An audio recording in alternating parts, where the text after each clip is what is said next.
நபித்தோழர்கள் ஏன் வழிகேடர்களால் விமர்சிக்கப்படுகிறார்கள் அப்படின்னு ஒரு நல்ல தலைப்பு, அருமையான தலைப்பு. இப்போ நீங்கள் அதில் கிடைச்ச பாடமெல்லாம் இதில் என்ன செய்யும், நமக்கு விளங்க வரும். இப்போ சூரத்து தௌபாவில் எல்லாம் 100வது வசனத்தில் சொல்கிறான். சூரத்து தௌபாவில் எல்லாம் 100வது வசனத்தில் சொல்லி காட்டுறான். நபித்தோழர்கள் யார் அப்படின்னு நம்ம விளங்கிக்கிறதுக்காக, முதல்ல நம்ம மனசில் ஒரு தெளிவு வரணும் அப்படிங்கிறதுக்காக இந்த வசனத்தை நான் சொல்கிறேன். வஸ்ஸாபிகூனல் அவ்வலூன் மினல் முஹாஜிரீன வல் அன்சார். வஸ்ஸாபிகூனல் அவ்வலூன் மினல் முஹாஜிரீன வல் அன்சார் வல்லதீன தபஊஹும் பிஇஹ்சானின் ரலியல்லாஹு அன்ஹும் வரது அன் وأعد لهم جنات تجري تحتها الأنهار خالدين فيها أبدا ذلك الفوز العظيم. இந்த வசனத்தில் எல்லாம் சொல்கிறான், வஸ்ஸாபிகூனல் அவ்வலூன், யார் முந்தி சென்று விட்டார்களோ அவர்களில் முதலாம் அவர்கள், மினல் முஹாஜிரீன வல் அன்சார், முஹாஜிர்களிலும் அன்சார்களிலும், முஹாஜிர்களிலும் அன்சார்களிலும். முஸ்லீம்களில் முஸ்லீம் என்ற ஒட்டுமொத்த பேர்லையே, ஒட்டுமொத்த முஸ்லீம்ங்கிற ஒரு பேர்லையே அல்லாஹ் அடையாளம் சொல்லி 2 பிரிவை சொன்னோம்னா 2 பேரை தான் சொன்னான். ஒருத்தர் யாரு? முஹாஜிர், இன்னொருத்தர் யாரு? அன்சார். முஹாஜிர்கள் யாரு? மக்காவில் இருந்து மார்க்கத்திற்காக ஹிஜ்ரத்து. இப்போ நம்ம பொருள் தேடி வெளிநாட்டுக்கு போகிறோமே அதல்ல, பணம் தேடி திரும்பி வருவோம்னு சொல்லி ரிட்டன் டிக்கெட்டை போட்டு வச்சுட்டு போகிறோமே அது இல்லை. இனி நமக்கு இந்த ஊரில் வருவோமா இல்லையான்னு தெரியாது, அப்படி கிளம்பி போகிறதுக்கு பிறகு தான் ஹிஜ்ரத்து. அப்படி போன ஆட்கள் யாரும் முஹாஜிர்கள். சரி, அப்படி வந்தாங்களே ஒரு சாராரு, அப்படி வந்தவங்களை உங்களுக்கு என்ன ஆனாலும் நாங்கள் செய்வோம்னு சொல்லி ஆதரிச்சாங்க பாருங்களா, மார்க்கத்துக்காக மட்டுமே ஆதரிச்சாங்க பார்த்தீங்களா, அவங்க யாரு? அன்சார். அவங்களுக்கு தான் வரலாற்றில் அன்சார் அப்படிங்கிற வார்த்தை அல்லாவே குரானில் சூட்டிய பேராக என்ன செய்யுது இருக்கு. இந்த பேர் யார் சுட்டதில்லை, மனிதர்களாகிய நாமோ அல்ல வரலாற்றில் யாராவது வரலாற்று ஆய்வாளர்களோ அல்லது இன்னைக்கு வரலாற்றில் பெயர் சூட்டப்படுவது இடம், பொருள், சூழல், காலம் இதை சொல்லி கவனத்தில் வச்சு தான் பெயர் சூட்டப்படும். ஆனால் இவங்களுக்கு அல்லாவே என்ன செஞ்சான், பெயர் சூட்டினா அந்த ஆட்களில் வல்லதீன தபஊஹும் பிஇஹ்சானின், யார் அவர்களை நல்ல முறையில் அவர்களை பின்தொடர்ந்து வந்தார்களோ அவர்களையும் ரலியல்லாஹு அன்ஹும், அல்லாஹ் பொருந்தி கொண்டான், வரது அன்ஹு, அவர்களும் அவனை பொருந்தி கொண்டார்கள். இதில் நம்ம வருவோமா? வல்லதீன தபஊஹும் பிஇஹ்சானோடு இருக்குல்ல, பின்தொடர்ந்தா வரும், பின்தொடர்ந்தா நம்ம வருவோம். ஏன்னா நம்ம அல்லாவை பொருந்தி கொள்ள கஷ்டப்பட்டோம்னா, நம்ம அல்லாவை பொருந்தி கொள்றதுக்காக அல்லாஹ் நம்மளை பொருந்தி கொள்றதுக்காக கஷ்டப்பட்டோம்னா அல்லாஹ் நம்மளை என்ன செய்வான், அல்லாஹ் நம்மளை என்ன செய்வான், பொருந்தி கொள்வான். ஆனால் இந்த ஆளுக்குடைய இடத்தை அடைய முடியுமா? ஒரு பாலம் அடைய முடியாது. அதை தான் நம்ம பாடமாக தெரிஞ்சுக்க போகிறோம். ரலியல்லாஹு அன்ஹு வரது அன்ஹு வஅஅத லஹும் ஜன்னாத்தின் தஜ்ரி தஹ்திஹல் அன்ஹார், நதிகள் ஒளித்தோடும் சோனச்சோலையாலே அல்லாஹ் அவர்களுக்காக தயார் செய்திருக்கிறான். ஹாலிதீன ஃபீஹா அபதன், என்றென்றும் அதில் அவர்கள் தங்கியிருப்பார்கள். தாலிகல் ஃபௌஸுல் அஸீம், அவர்கள் அடைந்த வெற்றியே மகத்தானது, அதுதான் மகத்தான வெற்றி என்று அல்லாஹ் ரப்பல் ஆலமீன் சொல்கிறான். இப்போ இதில் 2 சாரார், அன்சார் முஹாஜிர்னு அல்லாஹ் சொன்னால், அன்சார் முஹாஜிர் இன்னைக்கு உலகத்தில் கிடையாது. யாரைத்தான் குறிக்கும், அன்னைக்கு யார் வாழ்ந்தாங்களோ அவங்கள தான் குறிக்கும். அவங்க மட்டும்தான் முதல்ல இந்த வசனத்துடைய டார்கெட். ஸோ அவங்க அல்லது வேறு யாரும் இந்த இடத்துக்குள்ளே என்ன செய்ய மாட்டாங்க, வரமாட்டாங்க, வரவே மாட்டாங்க. காலத்தால் யாரும் என்ன செய்ய முடியாது, பின்னால் உள்ளவங்க வரவே முடியாது. இன்னும் கொஞ்சம் கூட அழுத்தமாக அந்த வசனத்துடைய பொருளை விரிவாக விளங்கிறதுக்கு இன்னொரு வசனம், சூரத்து ஃபத்ஹில் 29வது வசனம். சூரத்து ஃபத்ஹில் 29வது வசனத்தில் அல்லாஹ் சொல்கிறான், முஹம்மது ரசூலுல்லாஹ், முஹம்மது யார் தெரியுமா, அல்லாஹ்வுடைய தூதராகும். முஹம்மத் அல்லாஹ்வுடைய தூதராகும். உலகத்திலேயே அல்லாஹ் தர்ற அறிமுகத்தில் மிக முக்கியமான அறிமுகம். எவ்வளோ பேர் வாசிச்சிருப்பாங்க, அதை எவ்வளோ பேர் வாசிச்சிருப்பாங்க? முஹம்மது ரசூலுல்லாஹ் எல்லாம் யாரெல்லாம் குரானை இவ்வளோ நாள் வாசிச்சாங்களோ அவ்வளோ பேர் வாசிச்சிருக்காங்க. இதே அளவுக்கு பைபிளை வாசிச்சிருக்க மாட்டாங்க, இதே அளவுக்கு வரலாற்றில் வேறு யாரையும் இது வாசிச்சிருக்க மாட்டாங்க. கவனிக்கணும், இந்த வார்த்தையுடைய முக்கியத்துவத்தை நான் சொல்கிறேன்னா சொல்ல, முஹம்மது ரசூலுல்லாஹ், அல்ல ஒரு இன்ட்ரோடக்ஷன் கொடுக்காங்க. முஹம்மது ரசூல் ஆவார். குரானை படித்த அத்தனை பேரும் படிச்சிருக்காங்க. முஹம்மது ரசூலுல்லாஹ் அவரை படித்தா, அவரை படித்ததோடு இருக்கிறது இல்லை, அடுத்து அதோட சேர்த்து அல்லாஹ் சொல்கிறான், வல்லதீன மாஹு, முஹம்மது ரசூல்லான்னு சொன்னால் முஹம்மது ரசூல்லா பேசின உடனே கூட யார் வந்துடுவா, வல்லதீன மாஹு, அவரோடு யார் இருந்தார்களோ அவர்கள். யார் அவங்க? நீங்கள், நான், இன்னைக்கு இருக்கிற பெண்ணும் பெருமை அறிஞர்கள், உலகத்தில் எவ்வளோ பெரிய ஆட்களும், நபிக்கு முன்னால் வந்த நபியுடைய தோழர்கள், அந்த நபிமார்களுடைய தோழர்கள் யாரும் கிடையாது. கவனத்தில் வைக்கணும். இவங்களுக்குள்ள முக்கியத்துவத்தை சொல்கிறதுக்காக சொல்கிறேன், இவங்களுக்குரிய முக்கியத்துவத்தை சொல்கிறதுக்காக சொல்கிறேன். யாருடைய முக்கியத்துவம்? முஹம்மது ரசூலுல்லாஹ் முக்கியமானவர் என்றால் அவரோடு சேர்ந்து யார் முக்கியத்துவம் பெறுகிறார்? யார் பெறுகிறார்? அவரோடு யார் இருந்தார்களோ அவர்களும் பெறுகிறார்கள். இதை கவனத்தில் வைங்க. வல்லதீனமாகும் அஷித்தாவும் அலல் குஃபாரி, காஃபிர்களிடத்திலே கடுமையோடு நடப்பவர்களாகவும் அதே நேரம் ருஹமாவும் பைனகும், தங்களுக்கு மத்தியில் கருணை உள்ளவர்களாகும். அலி ரலியல்லாஹு பார்த்தோம்ல, அலி ரலியல்லாஹு பார்த்தோம்ல.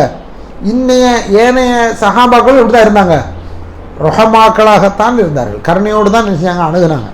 பிரச்சனையைத்தான் பிரச்சனையாக பார்த்தாங்களே தவிர பிரச்சனை அல்லாத மற்ற விஷயங்கள் எப்படி பார்க்கல, அவங்க பிரச்சனையாக பார்க்கல. தராகும் ருக்கன் சுஜதன், அவர்களை நபியை நீங்கள் பார்க்கலாம் சஜிதா செய்யக்கூடியவர்களாகவும் ருக்கு செய்யக்கூடியவர்களாகவும் பார்க்கலாம் என்று சொல்லிவிட்டு அல்லாஹ் சொல்றான். யபுதூன ஃபضலம் மினல்லாஹி வர்துவானா, அவர்கள் அல்லாஹ்விடம் இருந்துதான் அல்லாஹ்வுடைய ஃபضல் அருளையும் அல்லாஹ்வுடைய திருப்பொருத்தத்தையும் எதிர்பார்க்கிறார்கள். அவங்களுடைய நோக்கம் வேற ஒரு நோக்கமும் கிடையாது. அவங்களுடைய நோக்கம் ஒரே ஒரு நோக்கம் தான். என்ன நோக்கம்? என்ன நோக்கம்? அல்லாஹ்வுடைய அருளும். நான் ஏன் இதை நல்லா இங்கே சொல்கிறேன்னா கவனத்தில் வைங்க, நம்ம செய்கிற அத்தனை செயலுக்கும் இந்த நோக்கம் இருக்கான்னு பார்த்துட்டு. இன்றைக்கி நம்ம அங்கே வந்து உட்காந்துருக்கோம், ஞாயிற்றுக்கிழமை பகலில் ஒரு 1/2 மணி நேரம் ரெஸ்ட்டாக இருக்குது, வந்து கொஞ்சம் நேரத்தை அங்கே கழிப்போம் அப்படின்னா நம்ம நீயத்தே என்ன செஞ்சு, நம்ம நீயத்தே என்ன செஞ்சு போச்சு, பாழாக போச்சு. விளைஞ்சான சொல்கிற விளைஞ்சா. இப்போ இந்த நீயத்திலேயே இல்லை நம்ம தெரிஞ்சிக்க வேண்டிய ஒரு சாராக தெரிஞ்சுக்கிறதுக்காக போகிறோம் அப்படின்னா நீயத்து என்னவா இருக்குது, உயர்ந்த இடத்துல இருக்குது. உண்மையிலே இந்த நீயத்து என்ன என்ன எதிர்பார்ப்பில் வரும்? அல்லாஹ்வுடைய அருளையும் அல்லாஹ்வுடைய ரிதுவான் பொருத்தத்தையும் எதிர்பார்த்ததாக அமையும்.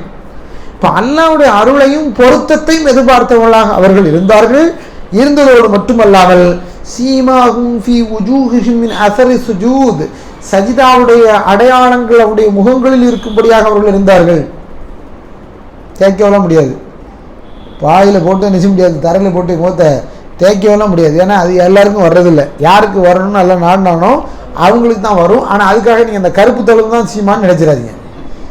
இந்த இப்போ இங்கே உருவாகுது இந்த கருப்பு தழுவு நம்ம இல்லாமல் இங்கே இந்து சோதரில் கூட கருப்பு தழுவு நல்லா வருது, பார்த்துருக்கீங்கள? அவங்க இந்த தேய்ச்சி இந்த விபூதி அடித்து திருநீர் அடித்து அவங்களுக்கும் வரும். அதனால கருப்பு தழும்பு அல்ல. உண்மையிலே சிறிதா செய்கிறவர்களுக்கு அல்லாஹ் ரப்பல் ஆலமீன் ஒரு அடையாளத்தை எதில் தந்துருவான்? முகத்தில் என்ன செய்வான்? தந்துருவான். கவனிக்கணும், தந்துருவான். சரி, தந்த ஆட்கள் சஹாபாக்கள். அப்படின்னா இந்த ஆட்களை பற்றி அல்லாஹ் எங்கவே பேசிட்டான்னா இவங்க உலகத்தில் பிறக்கிறதுக்கு முன்னாலே பேசிட்டான்.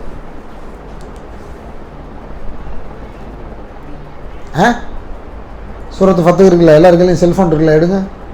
சூரத்து ஃபத்ஹில் 29 வசனத்தை எடுங்க.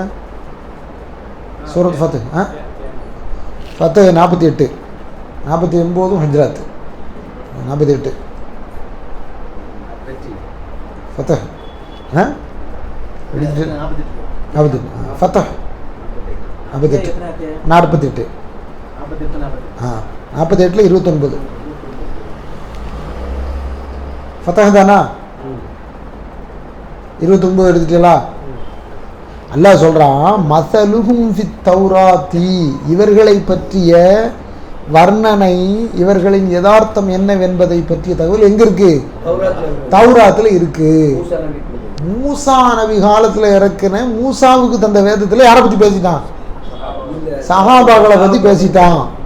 கவனத்தில் வைக்கணும், சஹாபாக்களை பேசிட்டான். யார் பேசினா? அல்லாஹ் பேசிட்டான். அடுத்து பாருங்க, மஸலுஹும் ஃபில் இன்ஜீலி, அவர்களை பற்றிய உவமை எதிலும் இருக்கிறது? இன்ஜீலிலும் இருக்கிறது. மஸலுஹும் ஃபித் தௌராத்தி வமஸலுஹும் ஃபில் இன்ஜீலி கஸர்இன் அக்ரஜ ஷத்அஹு ஃபஆஸரஹு ஃபஸ்தக்லத ஃபஸ்தவா அலா சூகிஹி யுஜிபு الزراء ليغيظ بهم الكفار وعد الله الذين آمنوا وعملوا الصالحات منهم مغفرة وأجرا عظيما. அவங்க யார் தெரியுமா? இந்த உலகத்தில் விளைஞ்சு வர்ற பயிரை பார்க்கும்போது விளைவிச்சவனுக்கு வருமே சந்தோஷம், அதை மாதிரி விளைஞ்சு வந்தவங்கன்னு அல்லாஹ் ரப்பல் ஆலமீன் சொல்றான். எங்கவே சொல்லிட்டான், தௌராத்தில் சொல்லிட்டான், இன்ஜில்லையும் சொல்லிட்டான். இப்போ பாருங்க, சஹாபாக்களை பற்றி எவன் பேசினாலும் அவன் யாருன்னு இந்த வசனத்தில் நீங்கள் முதல்ல எடுங்க. சஹாபாக்களை பற்றி ஒருத்தன் தப்பாக பேசினா அவன் யாருன்னு பாருங்க. விளைஞ்சி வர்ற ஒரு பயிரை பார்த்து சந்தோஷப்படுறவங்க, விளைவித்த ஒருத்தராக, அல்லது அது விளைஞ்சு வந்ததில் நன்மைன்னு கருதுறவங்களா இருப்பாங்க. அது விளைஞ்சு வந்ததை பார்த்து குறை சொல்றவங்க யாரா இருப்பாங்க? காசுராக தான் இருக்க முடியும். கவனத்தில் கொள்ளணும். அது விளைஞ்சு வந்ததுல விருப்பமோ திருப்தியோ இல்லாதவங்களாகத்தான் இருக்க முடியும். ஏன் தெரியுமா? இந்த வசனத்தை விளங்கிறதுக்கு தான் நான் அந்த செய்தியை சொன்னேன். ஏற்கனவே உங்களுக்கு முதல்ல சொன்ன ஒரு செய்தியை நான் சொன்னேன். எந்த செய்தி? இப்னு மஸ்ஊத் ரலியல்லாஹு அன்ஹு சொல்லக்கூடிய செய்தி. என்ன செய்திங்க அது?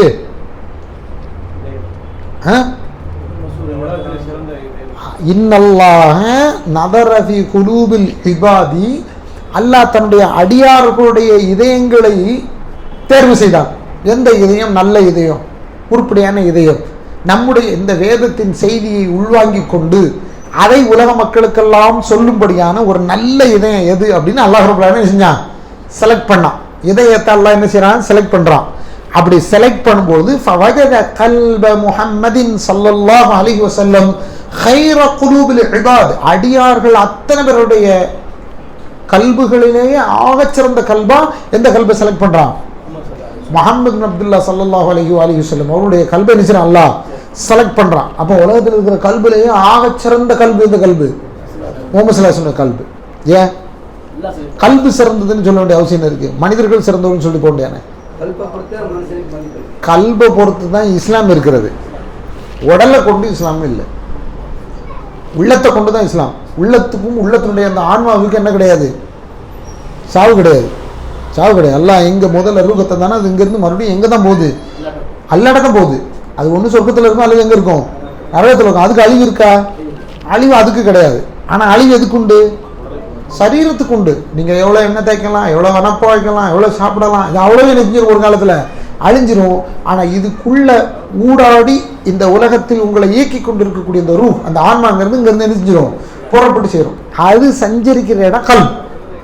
அந்த கல்வை செலக்ட் பண்ணி அதில் சிறந்ததாக அல்லாஹ் தேர்ந்தெடுத்து முஹம்மது ஸல்லல்லாஹு அலைஹி வஸல்லம். சரி, முஹம்மது ஸல்லல்லாஹு அலைஹி வஸல்லம் அவங்க தேர்ந்தெடுத்தோம், அல்லாஹ் விடலை. அதுக்கப்புறம் ஃபஸ்தஃபாஹு லி நஃப்ஸிஹி ஃபப்தஅஸஹு பிரிசாலத்திஹி, அதை தேர்ந்தெடுத்து அவரை தன்னளவில் அல்லாஹ் தனக்காக தேர்ந்தெடுத்து அவருக்கு ரிசாலத்தை கொடுத்து அல்லாஹ் அவரை அனுப்புனதோட இல்லாமல் சும்மா நதர குலூபல் இபாத், பின்னர் இந்த உலகத்தில் மிகச்சிறந்த இதயங்கள் எதுன்னு அல்லாஹ் ரப்பல் ஆலமீன் பார்க்குறான். அடியார்களுடைய இதயங்களில் எது சிறந்ததுன்னு பார்க்குறான். ஃபவஜத குலூப அஸ்ஹாபஹு, அல்லாஹ் ரப்பல் ஆலமீன் அவருடைய தோழராக யார் இருந்தார்களோ அவர்களுடைய உள்ளத்தை தான் அல்லாஹ் தேர்ந்தெடுக்கிறான். அது எப்படி இருந்து தெரியுமா? கைர குலூபில் இபாதி, உலகத்தில் இருக்க எல்லாருடைய கல்பை விட மிகச்சிறந்த கல்பாக இதயமாக இருந்தது. ஃபஜஅலஹும், கவனிக்கணும், ஃபஜஅலஹும் உஸராஅ பிநபியிஹி யுகாத்திலூன அலா தீனிஹி, அவருடைய மார்க்கத்திலிருந்து அந்த மார்க்கத்திற்காக போராடக்கூடிய நபியின் உஸரா, வசீர்களாக, யாராக? மந்திரிமார்களாக யார் தேர்வு செஞ்சான்? சஹாபாக்களை தேர்வு செஞ்சான். சஹாபாக்களுடைய இடம் வழங்குதா? மேலே சொன்ன வசனம் தௌராத்தில் அல்ல செலக்ட் பண்ணி நான் எடுத்திருக்கேன்னு சொன்னதனுடைய யதார்த்தம் வழங்குதா? இதை இப்னு மஸ்ஊத் விளக்குறாங்க. அகமதுல இது வருது. இப்போ நீங்கள் கவனத்தில் வைங்க. இப்போ சஹாபாக்கள் ஏன் விமர்சிக்கப்படுகிறாருங்கிற கேள்விக்கு உங்களுக்கு தெளிவான விட கிடைக்கும். ஏன்னா அவங்க தானே யுகாத்திலூன தீன், மார்க்கத்துக்காக இந்த உலகத்தில் போராடினவங்க, கடுமையான போராட்டம் போராடினவங்க தான். நீங்களும் நானும் பல விஷயங்கள் இன்றைக்கி உலகத்தில் சமரசம் ஆகிட்டே இருக்கிறோம். ஆகிட்டு இருக்கோமா இல்லையா? ஒவ்வொரு காலகட்டங்களில் சமரசம் ஆகிட்டு இருக்கோம். ஆனால் சமரசமாகாமல் கடைசி வரைக்கும் எல்லா இடத்துலையும் போராடினவங்க யாருன்னு கேட்டிங்கன்னா யார் தான்? சஹாபாக்கள் தான். நீங்கள் உஸ்மானுக்காக பழி வாங்கணும்னு முயற்சி பண்ணிய முஆவியாவும் மார்க்கத்துக்கு தான் போராடினாரு இல்லைப்பா. முதல்ல அதுக்கு ஒரு சரியான ஸ்திரத்தன்மை வரட்டும், சம்மந்தப்பட்டவங்கள பழி வாங்குவோம் அப்படின்னு சொன்ன அலியும் எதுக்கு தான் போராடினாரு? மார்க்கத்துக்காக போராடினார். ரெண்டு பேரும் எதுக்காக போராடலை?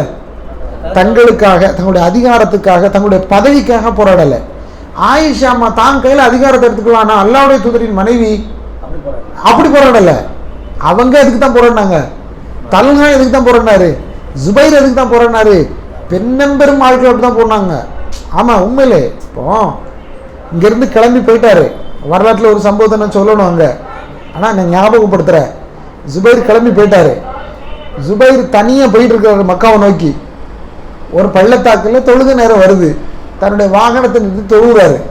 தனியாக தொழுகிறத பார்த்த ஒரு எதிரி அவரை கொண்டு அவருடைய 2 கையை கொண்டு நேரம் யார்ட்ட வரான், அலி ரலியல்லாஹு வரான். ஏன்னா அலிக்கு எதிராக ஜுபைர் படை நடத்தினார் என்பதனால் அவர் என்ன செய்யணும், கொண்டுட்டோம் அப்படின்னு காட்டணும்னு வெகுமதிக்காக வரான். 2 கையை பார்த்து சொன்னார், நரகவாதியே நீ அப்படின்னு சொன்னார். நரகவாதின்னு டக்குனு சஹாபாக்கள் சொல்ல மாட்டாங்க. ஒரு சஹாபி அல்லாஹ்வுடைய தூதர் சொர்க்கவாதின்னு சொன்ன ஒருத்தனை கொண்டுட்ட நீ யாரு, நீ நரகத்துக்குரியவன் ஆயிட்டிய அப்படின்னு சொன்னாங்க. அலி ரலியல்லாஹு சொன்னாங்க. ஏன் சொன்னாங்க,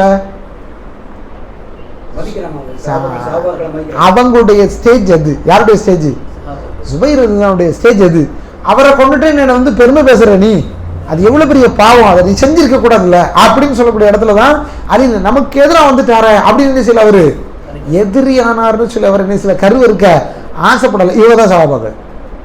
இன்னைக்கு என்ன நடந்துச்சு, கொள்கையை சொல்லிட்டு 1008 பிரிவா பிரிஞ்சுட்டான். பிரிஞ்சதுக்கு கொள்கை காரணம் இல்லை, எல்லாம் என்னதான், இந்த உலகம் தான், உலகத்துடைய ஆதாயம் தான், உலகத்தில் கிடைக்கிற பதவியும் பட்டமும் தான். ஆனால் பதவி பட்டி போராட்டத்துக்காக என்ன செய்யல, அவங்க அடிச்சுக்கல. ஆனால் அவங்கள இங்கிருந்து ஒருத்தன் குறை சொல்கிறான் எப்படின்னு, ஏன்னா நம்ம கூட இப்படிலாம் அடிச்சிருச்சு ஆகல. அவங்க அன்னைக்கே என்ன செஞ்சுருக்காங்க, ரத்தத்தை பார்த்து அடிச்சிருக்காங்கன்னு. அவங்க ரத்தத்தை என்ன அவங்க தேவைக்காக பார்த்தாங்க, இல்லை அவங்க ரத்தத்தை பார்க்கணுங்கிறதுக்காக அது ஒரு சூழலை உருவாக்குறாங்களா, உருவாக்கலை. சஹாபாக்களுடைய உயர்ந்த இடத்த நீங்கள் முதல்ல வைக்கணும், நல்ல விளங்கணும். இன்னும் சொல்கிற மாதிரியான கருத்தில் பார்த்தா முதல்ல அவங்க யாருன்னா யுகாத்திலூன ஃபீ தீனிஹி, அவருடைய மார்க்கத்திலிருந்து போராடக்கூடியவங்க. எப்படி அப்படிங்கிறத இன்னொரு ஹதீஸ் விளக்குது பாருங்கள். முஸ்லீமில் வரக்கூடிய ஒரு செய்தி. இந்த செய்தியை நீங்கள் கவனத்தில் வைக்கணும். இன்னைக்கு எந்த தளத்தில் நீங்கள் பார்த்தாலும் இந்த ஒரு செய்தி உங்களுக்கு ஒரு மிக தெளிவாக தரும். நபிஸல்லல்லாஹு சொன்னாங்க, அந்நுஜூமு அமனத்துல்லி ஸமா, வானம் இன்னைக்கு இருக்கு. இந்த வானம் ஒரு நாள் எப்படி மாறிடும், ஒன்றுமில்லாம ஆயிடும், ஒன்றுமில்லாம ஆயிடும். இந்த வானம் இன்னைக்கு இருக்குங்கிறதுக்கு பெரிய அடையாளம் இது நட்சத்திரம். இன்னைக்கு இதை பார்த்து இருக்குன்னு தெரிஞ்சுக்கிறதுக்கு அடையாளமே தான் நட்சத்திரம் தான். ஏன்னா வானத்தை நீங்கள் பகலில் பார்த்தீங்கன்னா புறவுதா கதிர் மட்டும்தான் தெரியும், இரவில் தான் அந்த யதார்த்த நிச்சயம் அப்படின்னு நல்லா தெரியும். ஆனால் அது இருக்கா இல்லையாங்கிறத உறுதிப்படுத்துறது எதான், இரவில் உங்கள் கண் முன்னால் தெரியக்கூடிய நட்சத்திரங்கள் தான். சொல்றாங்க, அந்நுஜூமு அமனத்தல்லி ஸமா, வானத்திற்கு நட்சத்திரங்கள் இருக்கிறது, அது பாதுகாப்பாக இருக்கிறது. ஃபஇதா தஹபத் அந்நுஜூம், இந்த நட்சத்திரங்கள் எல்லாம் சென்று விட்டதென்றால் அத அஹ்லுஸ் ஸமாஇ மா யுஅதூன், வானவாசிகளுக்கு எது வாக்களிக்கப்பட்டதோ அது வந்துவிடும். ஏன்னா அவங்க தங்குறதுக்கு என்ன இருக்காது, இடம் இருக்காது. அப்போ வானவாசிகளுக்கு எது வாக்களிக்கப்பட்டுச்சு அது அழிஞ்சதுன்னா அவங்கள என்ன செஞ்சிருவாங்க, போயிடுவாங்க, அது அவர்களுக்கு வரும் அப்படின்னு சொல்றாங்க. சொல்லுவாங்க, அன அமனத்துல்லி அஸ்ஹாபி, நான் என் தோழர்களுக்கு அமானிதமாக இருக்கிறேன், அமனத்தாக பாதுகாப்பாக இருக்கிறேன். ஃபஇதா தஹப்து, நான் இந்த உலகத்தை விட்டு போயிட்டேன்னா அத்தா அஸ்ஹாபி மா யுஅதூன், என் சஹாபாக்களுக்கு எது வாக்களிக்கப்பட்டதோ அது அவர்களுக்குள் நிகழும். ரசூலுல்லாஹ் உயிரோடு இருக்க வரைக்கும் அது நிகழாது.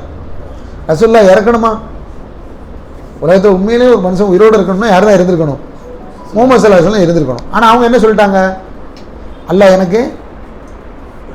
எனக்கு 2 தேர்வை தந்தான், இம்மையா மறுமையானு. ஆனால் நான் எதை தேர்ந்தெடுத்துக்கிட்டேன், மறுமையை தேர்ந்தெடுத்துக்கிட்டேன். அப்போ இந்த உலகத்தை விட்டு நான் போக போறேங்கிற இடத்துக்கு யார் வந்துட்டா, முஹம்மது ஸல்லல்லாஹு அலைஹி வஸல்லம் வந்துட்டாங்க. அவங்க போய்த்தான் தீருவாங்க. ஏன்னா அவங்களுக்கு இந்த உலகத்தை விட சிறந்தது எங்கே இருக்குது, மறுமையில் இருக்குது. உண்மையில நீடித்து அவங்க வாழணும்னு ஆசைப்பட்டிருந்தா அவங்க எங்கே வாழலாம், இந்த உலகத்தில் வாழலாம்.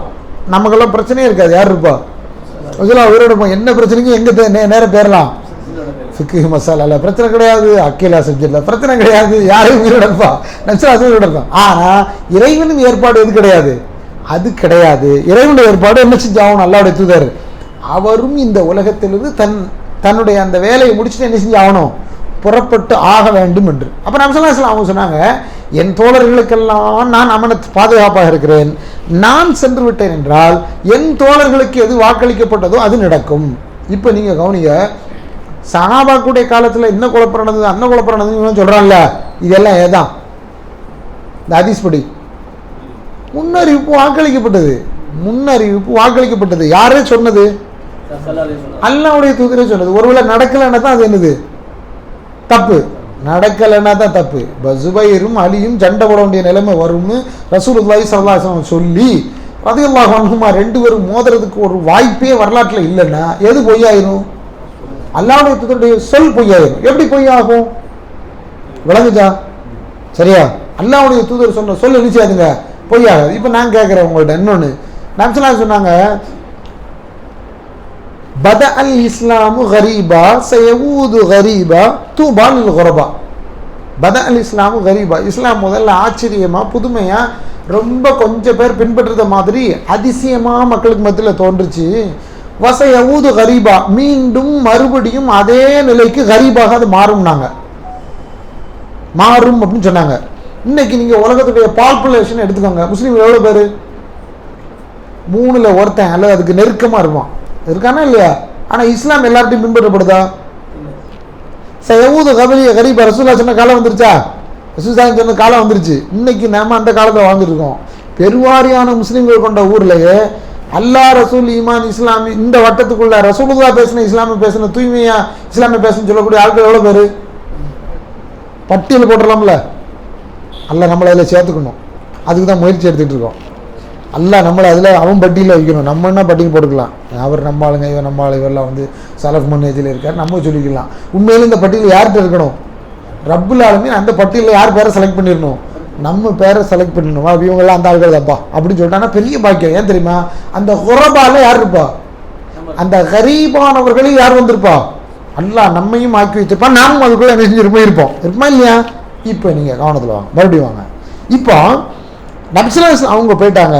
வஸ்ஹாபி அமனத்துன் லி உம்மத்தி, என் உம்மத்திற்கே அமனத்தாக என் தோழர்கள் இருக்கிறார்கள். என் உம்மத்திற்கே, ஒட்டுமொத்த உம்மத்து எவ்வளோ காலங்க? உம்மத்து எவ்வளோ காலம்? நபிஸல்லல்லாஹு உம்மத்து எவ்வளோ காலம்? கடைசியில் அல்லான்னு சொல்றதுக்கு ஒருத்தம் கூட இல்லாத போது நான் அந்த உலகத்தை அழிப்பேன்னு ரசூலுல்லாஹ் அல்லாஹ் சொன்னதா சொல்றாங்க இல்லையா? இந்த காலம் வரைக்கும் இருக்க போற அவ்வளோ பேர் யார் தான்? இந்த உம்மத் தான். இந்த ஒட்டுமொத்த உம்மத்துக்கும் அமனத்து யாரு? சஹாபாக்கள். இப்போ நீங்க கவனத்தில் வைக்கணும். என் சஹாபாக்கள் போய்விட்டால் அத்தா உம்மத்தி மாயுவதுன், அவர்களுக்கு எது வாக்களிக்கப்பட்டதோ அது வரும். முஸ்லீமுடைய சஹீஹான ரிவாயத்து, இந்த ரிவாயத்து முஸ்லீமுடைய சஹீஹான ரிவாயத்து. இப்போ நான் உங்கள்கிட்ட ஒரு கேள்வி கேட்குறேன். இப்போ நபி ஸல்லல்லாஹு அலைஹி வஸல்லம் அவங்க சொன்ன சஹாபாக்கள் போயிட்டாங்க. நபி ஸல்லல்லாஹு அலைஹி வஸல்லம் உயிரோடு இருக்கும்போது எது இருக்குல்ல, இந்த மார்க்கத்துக்கு எது ஆதாரமாக இருக்கிறதோ அது இல்லை. எது இல்லை? குர்ஆன் இல்லை. குர்ஆன் எழுதி இல்லை, யார்ட்டையும் கிடையாது, இல்லை. இந்த வெரி குட், பாரக்கல்லாஹு ஃபீக், அதான் சரியானது. நீ வார்த்தையாக இருந்தது கரெக்டாக சொல்லிட்டியா, உண்மைதான், திருத்தப்பட வேண்டிய விஷயம். ஏன்னா குர்ஆன் இல்லாமல் இல்லை, குர்ஆன் எல்லோருக்கும் கிடைக்கும்படியான ஒரு புத்தகமாக இல்லை. ஆனால் குர்ஆன் வாழ்க்கையாக இருந்தது. யார்கிட்ட? சஹாபா. இப்போ அவங்க போயிட்டா எது இருக்காது? குர்ஆனே இருக்காது. எதே இருக்காது? இஸ்லாமே இருக்காது. கவனிக்கணும். சுப்ஹானல்லாஹில் அஸீம், அல்லாஹ் மகத்தானவன், அவனுடைய ஏற்பாடு ரொம்ப நேர்த்தியானது. அதற்கு முன்னால் வந்த எந்த வேதத்திற்கும் தராத உத்தரவாதத்தை குர்ஆனுக்கு தந்தான்.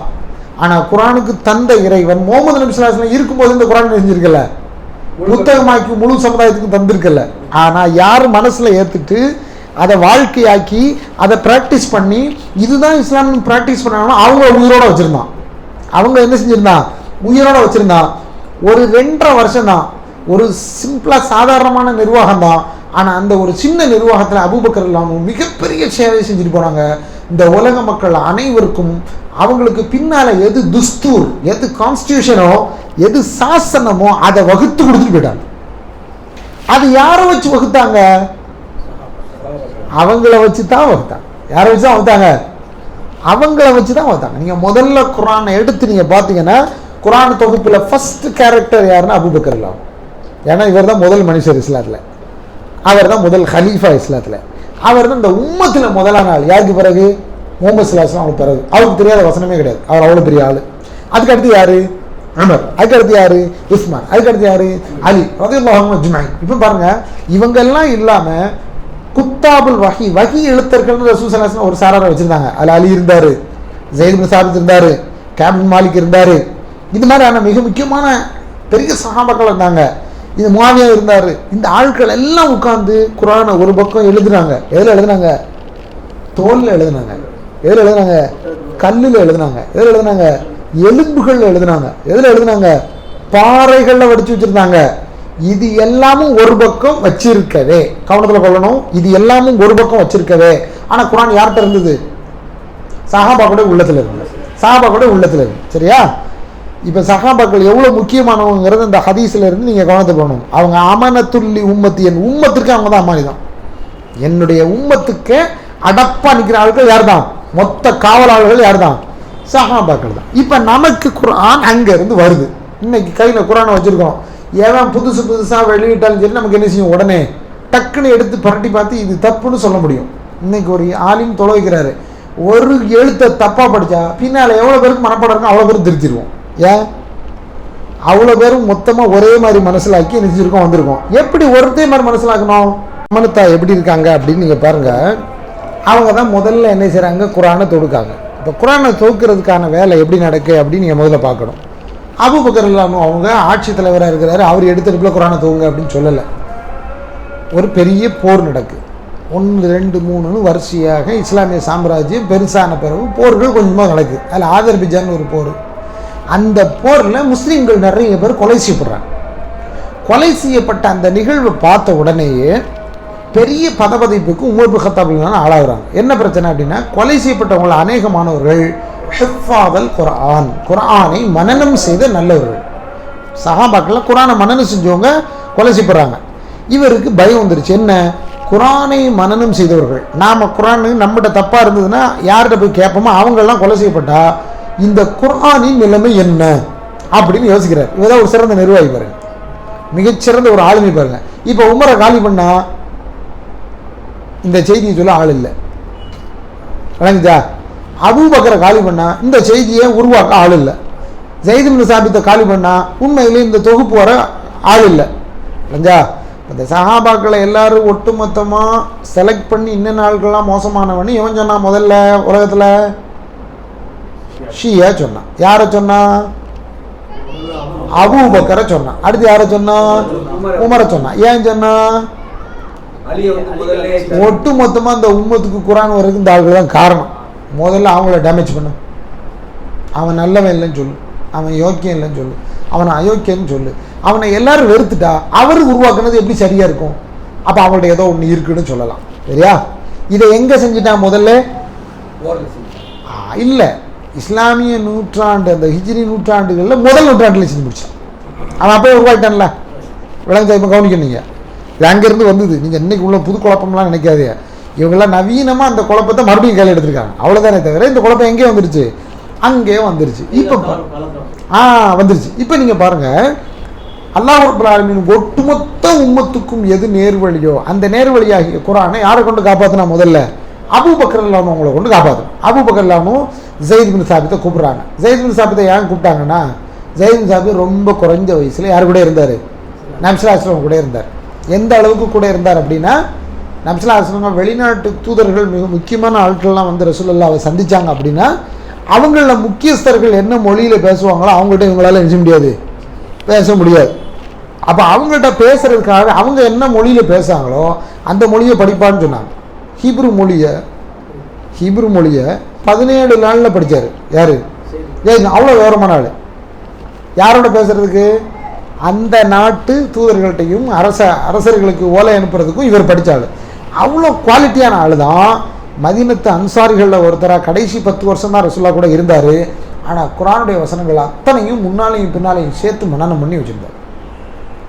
அவரை கூப்பிட்டு, நீங்கள் தான் முதல்ல இந்த வேலையை பண்ணணும், ஏன்னா ரசூல்லா கூட இருந்து நீங்கள் குர்ஆனை எழுதிருக்கீங்க அப்படின்னு அபூபக்கர் சொல்கிறாரு. ஆனால் அபூபக்கர் சும்மா சொல்லலை, முதல்ல உமர் பின் கத்தாப் நான் உங்க சொன்னதுக்கு மறுப்பு சொல்லி தான் சொல்கிறார். உமர் பின் கத்தாப் வந்து எல்லாரும் கொலைப்படுறாங்க, இதுக்கு ஏதாவது வழியை செய்யுங்க அப்படின்னா குர்ஆனை செய்யணும், தொகுக்கணும். குர்ஆனை செய்யணும், புத்தக வடிவாக்கி எழுதி தொகுக்கணும். எழுதி தொகுக்கிறதா இருந்தால் அந்த வேலையை யார் செய்யலை? ரசூலுல்லாஹி ஸல்லல்லாஹு அலைஹி வஸல்லம் செய்யலை. இவர் கேட்குறாரு, ரசூலுல்லாஹே செய்யாத வேலையை எப்படி நீங்கள் என்ன செய்ய சொல்லுவீங்கன்னு கேட்குறாரு. எவ்வளோ நேர்மை பாருங்க அதில். ஆனால் உமர் பின் கத்தாப் திரும்ப சொல்கிறாங்க. அதுக்கப்புறம் தான் அல்லாஹ் ரப்பல் சொல்கிறாரு, அவருடைய உள்ளத்தை அல்லாஹ் எனக்கு விசாலப்படுத்துகிற மாதிரி அவருக்கு விசாலப்படுத்தினா அப்படிங்கிறார். யாருக்கு விசாலப்படுத்தினா? அல்லாஹ் அபூபக்கர் விசாலப்படுத்தினா. இப்போ இங்கேயும் ஒரு நிர்வாக நடைமுறை, யார் தலைவர் இருக்காரோ அவர் ஒரு முடிவு எடுக்கும்போது கீழே இருக்கவங்க என்னதும் செய்யணும், கட்டுப்படவோ அல்லது அவருக்கு கருத்தோ சொல்லலாமே தவிர அவருக்கு நினைச்ச முடியாது, மாறு செய்ய முடியாது. மாறு செய்யறதுக்கு என்ன இல்லை, இஸ்லாமில் அனுமதி இல்லை. இப்போ மாறு செய்யாமல் என்ன செய்கிறாங்க, அப்படியே கட்டுப்பட்டு அவர் சொன்னது கேட்குறாங்க. ஸைதை கூப்பிட்டு பேசினா அவர் இதே கேள்வி தான் கேட்குறாரு, ரசூலுல்லாஹ் செய்யலை, நீங்கள் 2 பேரும் எப்படி இந்த முடிவுக்கு வந்தீங்க? அவருக்கும் மறுபடியும் விளக்கம் கொடுக்குறாங்க. அல்ல அவருடைய உள்ளத்தை விசாலப்படுத்துகிறான். அவர் தொகுத்த விஷயத்தை பற்றி அவர் வரலாற்றில் சொல்லும்போது சொல்கிறாரு, இதுதான் கவனிக்க வேண்டிய மிக முக்கியமான விஷயம். ஏன் சஹாபாக்கள் அந்த இடத்துலேருந்து நகர்த்துறதுக்கு முயற்சி பண்ணுறாங்கங்கிறத நீங்கள் கவனத்தில் கொள்ளணும். குர்ஆன் வசனங்கள் அத்தனையுமே இன்னைக்கு அப்படியே அல்லாஹ்வுடைய தூதருக்கு இறங்கின மாதிரி தான் இருக்குன்னு நம்ம நம்புகிறோமா இல்லையா? நம்புகிறோம். இந்த நம்பிக்கை 100க்கு 100 சரின்னு நம்புறா நம்ம முதல்ல யாரை நம்பணும்? அந்த வசனங்களை மனசிலாக்கி சொன்னவங்களை நம்பி ஆகும். விளங்குதா உங்களுக்கு? அவங்கள நம்புறா மட்டும்தான் அவங்க சொன்ன அந்த வசனத்தை என்னன்னு நம்ப முடியும். அபூ ஹுஸைமத்துல் அன்சாரின்னு ஒரு நபித்தோழர். இவரிடத்துல தான் சூரத்து தௌபாவுடைய கடைசி வசனத்தை நான் கிடைக்க பெற்றேன். ஆனால் அந்த வசனம் கிடைக்கிறதுக்கு நான் கிட்டத்தட்ட 1 மாசத்துக்கு மேல வெயிட் பண்ணேன்னு சொல்றாரு. யாரு? ஸைத் இப்னு சாபித். கவனத்தில் வைங்க. ஸைத் இப்னு சாபித் சொல்றாரு, இவர் கட்டளை போட்டாச்சு. இவர் யார்கிட்ட எல்லாம் குர்ஆன் வசனங்கள் இருக்கும் அவங்ககிட்ட எல்லாம் போய் தேடி கேட்கிறாரு. எல்லாரும் மனசுல ஆக்கி வச்சிருப்பாங்க. ஆனா மனசுல ஆக்குனதை மட்டும் வச்சு என்னவா புத்தகமா தொகுக்க முடியாது. இதை கிராஸ் செக் பண்றதுக்கு என்ன வேணும்? எங்கேயாவது யாராவது எழுதி வச்சிருக்காங்களா தெரியும். ரசூலுல்லாஹ் உயிரோடு இருக்கும்போதே எழுத்தர்களை நியமிச்சிட்டாங்க. எழுதி இருக்கணும் அப்படின்னு ஸைத் சாப்பிட்டு உறுதியா இருக்காரு. மதீனாவுடைய பள்ளியில உட்கார்ந்துட்டு வர்றவங்க போறவங்க எல்லாம் சூரத்து தௌபாவுடைய கடைசி வசனத்தை சொல்லி கேட்கிறாரு. லக்கத் ஜாஅக்கும் ரசூலுன் மின் அன்ஃபுசிக்கும் அஸீஸுன் அலைஹி மா அனித்தும் ஹரீஸுன் பில் முஃமினீன ரഊஃபுர் ரஹீம் ஒரு வசனம் இருக்குல்ல, இந்த வசனத்தை சொல்லி கேட்கிறாரு. வர்றவங்க யாருமே வசனம் இருக்குங்கிறாங்க, எழுதுனதான் அவங்கள்ட்ட என்ன இல்லை, யார்கிட்டையும் குறிப்பில்லை. கிட்டத்தட்ட 1.5 மாசம் கழிஞ்ச பிறகுதான் அபூ ஹுஸைமத்துல் அன்சாரி கடலப்படாரு. அவர்கிட்ட இந்த வசனத்தை சொல்லி கேட்கிறாரு, இப்படி ஒரு வசனம் இருக்காங்க. ஆமா இருக்குன்னு சொல்லிட்டு அவர் இருந்துச்சாரு. ஒரு ஒன்றை எடுத்துட்டு வராரு எழுதி வச்சதை. அதுக்கப்புறம் தான் ஸைத் இப்னு சாபித் இந்த குர்ஆன் தொகுப்பினுடைய மொத்தத்தை இறுதி வடிவம் செய்கிறாரு. அதில் இவர் மனசில் ஆகி வச்சிருந்த வசனத்தில் கடைசி வசனமாக எது சேர்க்கிறாரு? சூரத்து தௌபாவுடைய கடைசி வசனமும் அதுக்கு முந்தைய வசனத்தையும் சேர்க்கிறாரு. இப்போ கவனத்தில் கொள்ளணும், இவ்வளவு நேர்த்தியாக அதற்கு முன்னால் தௌராத் தொகுக்கப்படலை, இன்ஜீல் தொகுக்கப்படலை, இன்னும் பிற எந்த வேதமும் தொகுக்கப்படலை. இன்னும் பிற எந்த வேதத்துக்கும் மனிதர்களுடைய உள்ளங்களும் மனிதர்கள் எழுதி வைத்த எழுத்தும் ஒத்துப்பட்டு வேதமாக தொகுக்கப்படலை. இந்த ஒரே ஒரு தொகுப்பு உலகத்திலே முதல்ல கிடைச்சது எதுக்கு தான்? குர்ஆனுக்கு தான். அப்படியான ஆட்களை டேமேஜ் பண்ணா தானங்க இஸ்லாமை டேமேஜ் பண்ண முடியும். அப்படியான ஆட்களுடைய வாழ்க்கையை கேள்விக்குரியதாக ஆக்கினா தானங்க ஆக்க முடியும். அல்லாம ஆக்க முடியுமா? ஒரு காலமும் ஆக்க முடியாது. நான் இப்னு கஸீர் ரஹிமஹுல்லாஹ் எழுதுறாங்க, அஸ்ஸஹாபத்து குல்லுஹும் அதுல், சஹாபாக்கள் அத்தனை பேருமே நீதவான்கள். எதுல நீதவான்கள்? அவங்களுக்குள்ள மனுஷன்னு சொல்லிட்டு குறைகளும் குற்றங்களும் வந்திருக்கலாம். ஆனா ரிசாலத்தை இந்த முழு மனித சமுதாயத்துக்கு கொண்டு போறதுல அவங்க என்னவா இருந்தாங்க? ரசூலுல்லாவுடைய வார்த்தையை உச்சரிக்கிறதுல, ரசூலுல்லாஹ் சொன்ன குர்ஆனுடைய வசனங்களை மனனம் பண்ணி அதை இந்த சமுதாயத்துக்கு கொண்டு வந்ததுல அவங்கள மாதிரி ஒரு நேர்த்தியான உம்மத்து என்ன செய்யல உலகத்துல அதுக்கு முன்னால வந்திருக்கல, அதுக்கு பின்னாலே வந்திருக்காது. அதனால தான் ரசூல் ஸல்லல்லாஹு ஹைருல் குரூனி கர்னி, உலகத்தில் வாழ்ந்த தலைமுறையினரில் இதுக்கு முன்னாலேயும் பின்னாலே விட சிறந்தவங்க யாரு? எங்காலத்தில் வாழ்ந்தவங்கன்னு சொன்னாங்க. யாருடைய சொல்லு? ஸல்லல்லாஹு அலைஹி வஸல்லம் ஸ்டேட்மெண்ட். ஏன் இந்த ஸ்டேட்மெண்ட்டு? அவங்களுடைய நேர்த்தி. இப்போ பாருங்க, இது ஒன்று குர்ஆனு. ஏன்னா இவங்க எல்லாரும் டக்குன்னு ஒன்று ஆமாங்க அது அந்த முதல் நூற்றாண்டில் 2.5 வருஷத்துக்குள்ளே துவக்கப்பட்டுச்சு அப்படின்னு சொல்லிட்டு அதுக்கு மட்டும் நல்ல நற்சான்று சொல்லிட்டு போயிடுவானுங்க. இதுக்கு அடுத்து இன்னொன்று இருக்குது. அது என்னது? ஹதீஸ். இந்த உலகத்திலேயே ஹதீஸுக்கு எதிராக பண்ணப்பட்ட சதி இருக்கு, அது மகா மோசமான மட்டமான சதி. எவ்வளோ பெரிய சதி தெரியுமா நடந்தது? இன்னைக்கு ஹதீஸில் ஒவ்வொரு வார்த்தையை வச்சு ஹதீஸை நம்ம தேடி எடுக்கிறதா இருந்தா, இப்போ சமீப காலத்தில் எல்லாம் வந்துருச்சு, நமக்கு இதனுடைய அருமை பெருமைலாம் தெரியாது. 1 நூற்றாண்டு 2 நூற்றாண்டு 3 நூற்றாண்டுக்கு முன்னாலே யூதர்களுக்கான வேலையை பண்ணி வச்சுட்டான். எந்தெந்த வார்த்தையை வச்சு ஹதீஸை தேர்ந்து எடுக்கலாம் அப்படின்னு சொல்லிட்டு பண்ணி வச்சவன் யாரு? யூதர்கள். ஏன் பண்ணி வச்சான்? அவன் அதுக்குள்ள போய் ஆய்வு செஞ்சு அதெல்லாம் எழுதி தொகுத்து உலகத்துக்கு கொடுத்தான், நல்லதுக்காக இல்லை. அவன் முயற்சி எடுத்தது வேற ஒன்று, இதுல என்ன குறை இருக்குன்னு கண்டுபிடிக்கலாம்னு சொல்லி உள்ள போய் கடுமையான முயற்சி எடுத்து ரசூலுல்லாஹ்வுடைய சொல் எல்லாத்தையும் டேமேஜ் பண்ணணும்னு முயற்சி பண்ணாங்க. இந்த உம்மத்து அதுலேயும் தெளிவாக இருந்தது. அதுலேயும் தெளிவு என்னன்னா, நபி சொன்னாங்கன்னு ஒரு சஹாபி சொன்னா அது என்னதான்? அது என்னதான்? சத்தியம் தான், அதில் எந்த மாற்றமும் இல்லை. அது என்னதான்? ஹதீஸ் தான். இப்போ நமக்கு என்ன தேவை? நபி தான் சொன்னாங்கிறத ஒரு சஹாபி சொன்னாரான்னு தெரியும். எடு, நபி சொன்னது யாருக்கு தான் தெரியும்? அப்படித்தானே? இப்போ நம்ம உதாரணத்துக்கு ஒரு சின்ன சாம்பிளை சொல்லுவேன். அன்னை ஆயிஷா அம்மா சொல்கிறாங்க, நபி ஸல்லல்லாஹு அலைஹி வஸல்லம் அவங்க நின்றுட்டு ஒன்றுக்கு இருந்தாங்க அப்படின்னு சொன்னால் சொல்கிறவன் பொய்ய அப்படின்னு சொன்னான். அதுதானே? இப்போ நவாஸ் இப்னு சம்ஆன் அப்படின்னு ஒரு நபித்தோழர் ரிவாயத்து செய்கிறார், நபி ஸல்லல்லாஹு அலைஹி வஸல்லம் இந்த குப்பை மேட்டில் நின்றுட்டு ஒன்றுக்கு இருந்தாங்க. சரியா? இப்போ இந்த 2 ரிவாயத்து என்ன ரிவாயத்து? சரியான ரிவாயத்து. 2த்தையும் சொன்னது யாரு தான்? சஹாபி தான். இதை கூட நம்மளால பிரித்து அறிய முடியும், 2 உண்மை தானே. ஏன்னா சொன்னது யாரு? சஹாபி. அண்ணா ஆயிஷா அம்மா சொன்னதும் உண்மை, நவாஸ் இப்னு சம்ஆன் சொன்னது உண்மை. எப்படி பிரித்து அறிவிப்பீங்க? Very good. அவங்க ஒரு பெண், அல்லாஹ்வுடைய தூதரை அவங்க கண்ட அளவுக்கு அவங்க சாட்சி சொல்லியிருக்காங்க, அவ்வளவுதான். இந்த நடைமுறைக்கு மாற்றமாக ரசூலுல்லாஹி ஸல்லல்லாஹு அலைஹி வஸல்லம் எங்கேயும் நடந்திருக்க வாய்ப்பே இல்லைங்கிறது யாருடைய தீர்மானம்? அன்னை ஆயிஷாவுடைய தீர்மானம். பயணத்திலே கூட போன ஒருத்தர் பயணத்தில் பார்த்ததை வச்சு சொல்றாரு, ரசூலுல்லாஹி ஸல்லல்லாஹு அலைஹி வஸல்லம் இந்த குப்பை மேட்டில் நின்றுட்டு தான் என்ன செஞ்சாங்க, அந்த இடத்துல உட்கார முடியாதுங்கிற நிலையில என்ன செஞ்சாங்க, பூஜா இருந்தாங்க. அது இப்போ என்ன நமக்கு விளங்குது? 2 பேர் சஹாபி தான், 2 பேர் நீதவான்கள் தான். ஆனால் இதை எப்படி பிரித்து விளங்கணும்னு விளங்க முடியுது? இப்படி ஹதீஸை பின்னால கொண்டு வந்தவங்க சஹாபாக்களுக்கு பின்னால வந்தவங்க, ஹைருல் குரூனியில் இருக்கக்கூடியவங்க. ஹைருல் குரூனி சிம்மல்லதீன் எழுநகும் சொன்னாங்க ரசூலுல்லாஹி ஸல்லல்லாஹு அலைஹி வஸல்லம். அவங்களுக்கு அடுத்து சிறந்தவங்க, அவங்களுக்கு அடுத்து சிறந்தவங்கன்னு அவங்க இதுக்குரிய வழிமுறைகளை எல்லாம் உருவாக்கி, இந்த சொல் உலகத்தில் உயர்ந்த ஒரு மனிதனுடைய சொல், அந்த சொல் பாதுகாக்கப்பட்டால் தான் அவர் சொன்ன அந்த சத்தியம் பாதுகாக்கப்படும். அப்போ அவர் சொல்ல பாதுகாக்கணும்னா அதுக்கு என்ன நேர்த்தி வேணுமோ அது அத்தனையும் செஞ்சாங்க. அதனால தான் உலகத்தில் ஹதீஸ்களுக்கு உள்ள போய் நீங்கள் பார்த்தீங்கன்னா சுமார் 5 லட்சம் பேர் அல்லது அதுக்கு மேலே உள்ள ஆட்கள் அவ்வளோ பேருடைய வாழ்க்கை வரலாறும் நோண்டி நோண்டி பார்க்கப்பட்டிருக்கு. இவர் பொய் சொல்லுவாரா, இவர் மோசடி செஞ்சிருக்காரா, இவர் கொடுக்கல் வாங்கல் எப்படி இருந்திருக்கிறாரு, இவருடைய நம்பகத்தன்மை எப்படி இருந்திருக்கு, இவர் ரசூலுல்லாஹ்வுடைய வார்த்தை பெரிய ஒரு மனிதனுடைய முக்கியமான ஒரு வார்த்தையை சொல்றாரா, அல்லாஹ் சொன்னான்னு சொல்லக்கூடிய ஒரு வார்த்தையை அப்படி சொல்ற இவர் என்னைக்காவது மறந்து பேசியிருக்கிறாரா, கொஞ்சம் மறதி அப்ப இருந்ததா இப்ப இருந்ததா, இவ்வளவும் பேசப்பட்டிருக்கு. எதுக்கு? ஹதீஸை தொகுக்கிறது. கவனத்தை வைக்கணும். ஏன்னா குர்ஆனை விளங்குறதா இருந்தா எது வேணும்? ஹதீஸ் வேணும். ஹதீஸ் எங்க இருந்து வந்தது? ரசூலுல்லாஹ் பேசினாங்கன்னு வந்தது. ரசூலுல்லாஹ் இருந்த காலத்துல எழுதி பாதுகாக்கப்பட்டதல்ல, ஆனால் அது அத்தனையும் யாருடைய மனங்கள்ல பாதுகாக்கப்பட்டிருந்தது? சஹாபாக்கள் பார்த்து அனுபவிச்சு நேரடியாக உணர்ந்து அவங்க இடத்துல இருந்தது. அவங்க அடுத்த தலைமுறைக்கு கடத்துறாங்க, அவங்க அதுக்கு அடுத்த தலைமுறை கடத்துறாங்க. அதுல இருந்து 2, 3 தலைமுறைக்கு 4 தலைமுறைக்கு பிறகுதான் யார் எழுதுறா? ஒரு இமாம் புகாரியோ ஒரு இமாம் முஸ்லிமோ அவங்கள மாதிரி ஆட்கள் எழுதுறாங்க.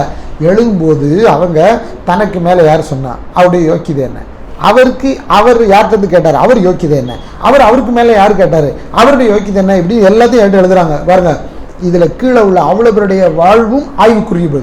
யாரு? இமாம் புகாரி ரிவாயத்து செய்றாருன்னா அவருக்கு மேல ஒருத்தரை காட்டுறாருன்னா அவரை ஆய்வு செய்யப்படுவார். அவருக்கு மேல ஒருத்தரை ஆய்வு செய்யறாருன்னா அவர் ஆய்வு செய்யப்படுவார். அவர் ஒரு தாபியா இருந்தா அவருடைய வாழ்க்கை ஆய்வு செய்யப்படும். அவர் ஒரு தாபியா இருந்தா அவருடைய வாழ்க்கை ஆய்வு செய்யப்படும். இந்த 5 தலைமுறை ஆய்வு செய்யப்படலாம். ஆனா சஹாபி என்று வரும்பொழுது அங்க என்ன வராது? ஆய்வு வராது. என்னதான் வரும்? அஸ்ஸஹாபத்து குல்லுஹும் அதூல். சஹாபாக்கள் அனைவரும் நீதவான்கள்.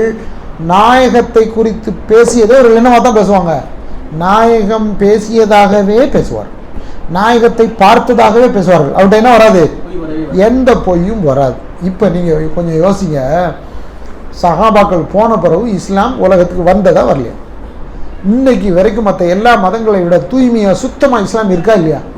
இன்னைக்கு வரைக்கும் அடிப்படைவாதம்னு அவன் நம்மளை 1000 சொன்னாலும் எங்கிட்ட அடிப்படை இருக்கடான்னு நம்மளால திரும்ப முடியுமா முடியாதா? இது அவ்வளவுக்கும் காரணகர்த்தா யாரு? அப்போ அவங்கள எப்படி விட்டு வைக்க முடியும்? விளங்குச்சா? சஹாபாக்கள் ஏன் விமர்சிக்கப்படுகிறார்கள், அவங்கள ஏன் குறைமதிவாளர்கள் அவங்களை குறைகன்ற நோக்கத்தில் பார்க்குறாங்கன்னா, இந்த ஒன்றை தவிர வேற ஒன்றுமே கிடையாது. எந்த ஒன்று? இஸ்லாமுக்காக போராடக்கூடியவர்களாக அல்லாஹ் சிறந்த உள்ளமாக தேர்ந்தெடுத்திருக்கிறான்னு சொல்லி அப்துல்லாஹ் இப்னு மஸ்ஊத் ரலியல்லாஹு சொன்னாங்க. பார்த்தீங்களா? அந்த சிறந்த உள்ளம் அல்லாஹ்வுடைய தூதரின் வாயிலிருந்து வந்த வசனங்களை மனனமிட்டது, அல்லாஹ்வின் தூதரின் சொல் செயல் அங்கீகாரங்கள் நபிமொழிகளாக எவைகள் இருந்ததோ அது எல்லாத்தையும் பாதுகாத்தது. அதை இந்த உலக மக்கள் அனைவர்களுக்கும் கொண்டு சென்றது. இவ்வளவு தூரம் இஸ்லாம் பக்காவா ஒரு கட்டியான கோட்டையா பாதுகாக்கப்பட்டிருந்தா எந்த எதிரி தான் இஸ்லாம்ல அதை பாதுகாப்பு கோட்டையா இருந்தவங்களை டேமேஜ் பண்ணாம இருப்பான்? சரியா? இப்போ விளங்குதா உங்களுக்கு? கொஞ்ச காலத்துக்கு முன்னால ஏன் இப்படி டேமேஜ் பண்ணவங்க எல்லாம் யூத கைக்கூலிகளும் சொன்னானோன்னு? உண்மையிலையும் யூத கைக்கூலிகள் தான், உண்மையிலையும் நசாராக்களுடைய கைக்கூலிகள் தான். எதுல கையை வச்சா? சஹாபாக்கள்ல கையை வச்சா. ஏன்னா சஹாபாக்கள்ல கையை வச்சா யாரையே தவிர்த்திடலாம், இஸ்லாமே தவிர்த்திடலாம். ஆமாங்க. இப்போ உதாரணத்துக்கு சின்ன சாம்பிள், ஒரே ஒரு சாம்பிளை மட்டும் சொல்லி முடிச்சிடுறேன். அபூ ஹுரைரா யாரு அதிகமா ஹதீஸ், நம்ம ஞாபகத்துக்கு டக்குன்னு வரும்போது யார் தான் வருவா, அதிகமா ஹதீஸ் அறிவிச்சார். ரசூலுல்லாஹ் கூட அவர் எவ்வளவு காலம் இருந்தாரு?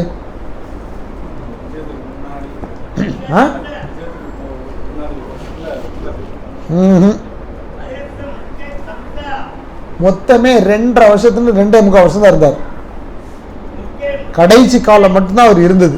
அவர் வந்தது எதுக்கு பிறகுதான், ஹுதைபியாவுக்கு பிறகுதான் இஸ்லாமிக் அபூ ஹுரைரா.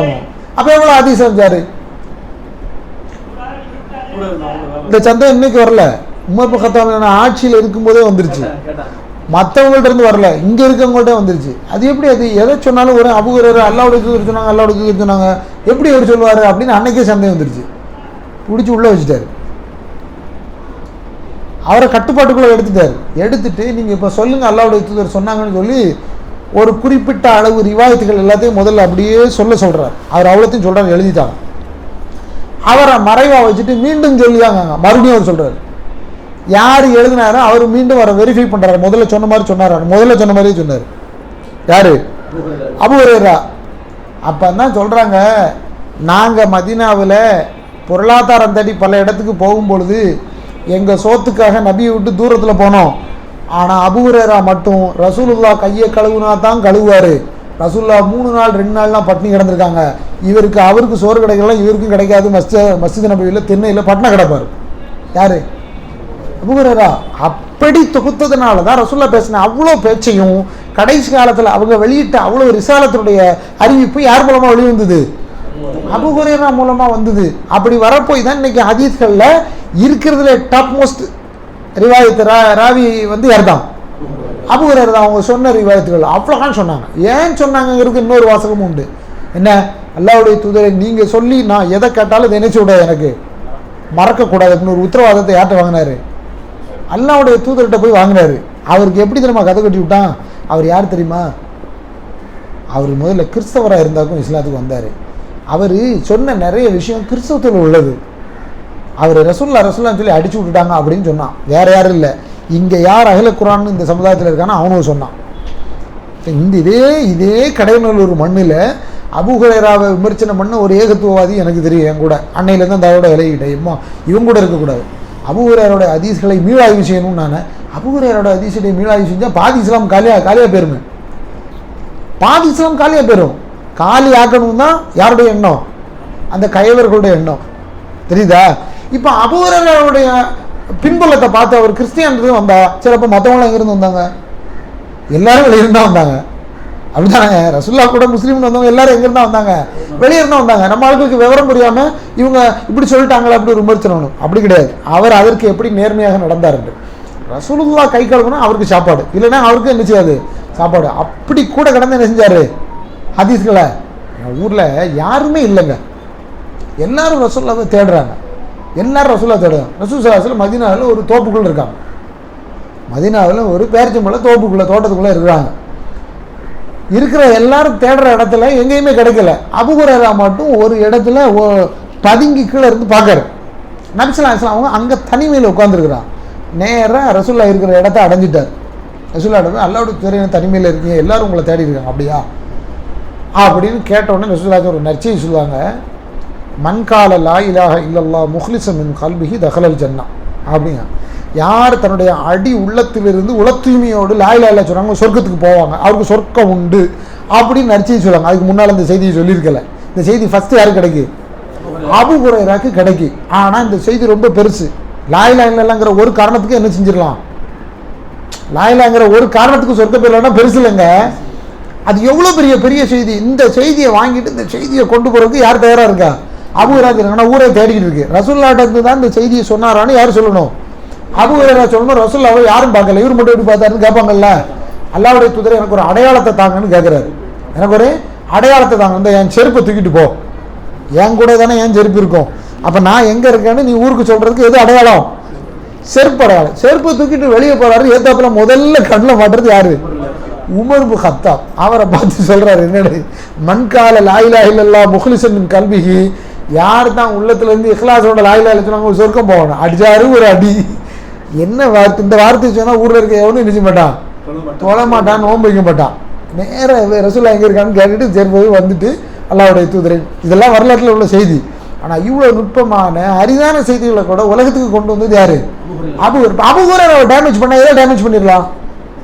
ஒட்டு மொத்த ஹதீஸையும் இதெல்லாம் டேமேஜ் பண்ண. கவனிக்கணுங்க, சஹாபாக்கள் ஏன் விமர்சிக்கப்படுகிறார்கள் என்றால் அவர்களின் நம்பகத்தன்மையில் குந்தகத்தை கொண்டு வந்தால், அவர்களின் மேல் உள்ள அந்த நம்பிக்கையை குறைத்தால் எதை குறைச்சிடலாம்? ஹதீஸ்களுடைய நம்பகத்தன்மையை குறைச்சிடலாம். ஹதீஸில் நம்பகத்தன்மை குறைச்சா எதை சொல்லி முடிச்சிடலாம்? இஸ்லாமே சொல்லி முடிச்சிடலாம். இது எதிரியுடைய ப்ராஜெக்டா முஸ்லீம்களுடைய ப்ராஜெக்டா? எதிரியுடைய ப்ராஜெக்ட். இதை முஸ்லீம்களும் நினைச்சிருக்காங்க, கையில் எடுத்துருக்கான். அல்லாஹ் ரப்பல் எல்லாரையும் அந்த கூட்டத்தில் இருந்து காப்பாற்றட்டும். நாம் எந்த நல்ல நோக்கத்திற்காக இங்கே கூடணுமோ அந்த நல்ல நோக்கத்தை அல்லாஹ் ரப்பல் எல்லோரிடத்திலிருந்தும் பொருந்தி கொண்டு இந்த உலகத்தில் நம்மளை இந்த நன்மைக்காக ஒன்று திரட்டிய இறைவன் நம்ம எல்லாரையும் ஜன்னத்துல் அலாவாகிய ஜன்னத்துல் ஃபிர்தௌஸ்லையும் ஒன்று திரட்டட்டும். வஃபக்கன அல்லாஹு இய்யாக்கும் லிமா யுஹிப்பு வயர்தா. வஸல்லல்லாஹு வஸல்லம் அலா நபியினா முஹம்மத். அஸ்ஸலாமு அலைக்கும் வரஹ்மத்துல்லாஹி வபரகாத்துஹு.